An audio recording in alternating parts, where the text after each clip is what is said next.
বঙ্গোপসাগরে সৃষ্ট নিম্নচাপের প্রভাবে টানা ৪ দিন ধরে হালকা বৃষ্টি আর বাতাসে নুয়ে পড়েছে লালমনিরহাটের ৫টি উপজেলার পাকা আধা পাকা আমন ধানের ক্ষেত। ফসলহানির শঙ্কায় দুশ্চিন্তার ভাঁজ পড়েছে কৃষকদের কপালে।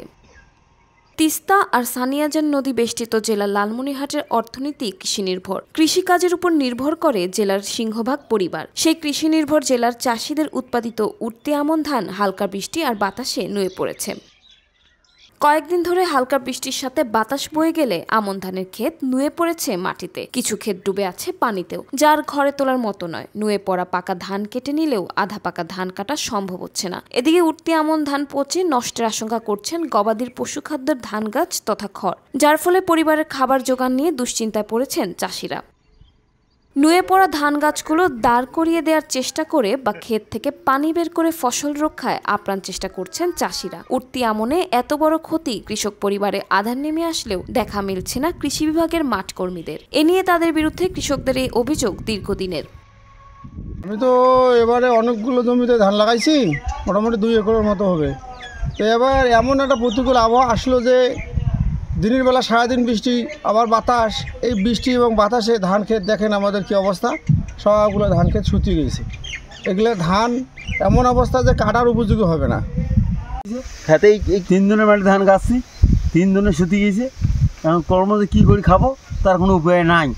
হ্যাঁ, এখন দেখা গেল আমন ধান আবাদ করবো, তার যে বেসন ফেলাবো, তারপর নদী তো পানি বাড়ি গিয়েছে, বেসন ফেলার কোনো জায়গা নেই।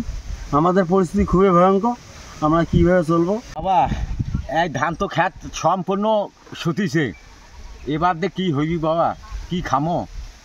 অল্প আবাদ শেষ বাবা, আবাদ শেষ। বৃষ্টি আর বাতাসে নুয়ে পড়া আমন ক্ষেতের ক্ষতিগ্রস্তের তালিকা প্রণয়ন করা হচ্ছে। ক্ষতির পরিমাণ নির্ধারণে এবং কৃষকদের পাশে থেকে পরামর্শ ও সহায়তা দেওয়া হচ্ছে বলে জানায় জেলা কৃষি সম্প্রসারণ অধিদপ্তর। আপনারা জানেন যে গত কয়েকদিনের ঝড় বৃষ্টি এবং দমকা বাতাসে আমাদের রূপা আমন ধানের কিছু ক্ষেত হেলে পড়েছে। হাতীবান্ধা উপজেলার প্রায় 170 জমিতে এই ধানের জমিগুলো হেলে পড়েছে। আমরা আমাদের সরকারি কৃষি কর্মকর্তারা মাঠ পর্যায়ে আছেন, তারা কৃষকদেরকে পরামর্শ দিচ্ছেন যে আমাদের 4-5টা গাছের মিলে তারা যেন বেঁধে দেয় এবং গাছগুলো যেন দাঁড়িয়ে যায়, তাতে আমাদের রোগ পোকার যে আক্রমণটা এটা আর হবে না এবং ধানগুলো পচে যাবে না। এছাড়া আমাদের বিপিএসের যে আক্রমণ এটা কিন্তু অনেকটাই কমে যাবে, এটা ধানের ক্ষতি করতে পারবে না।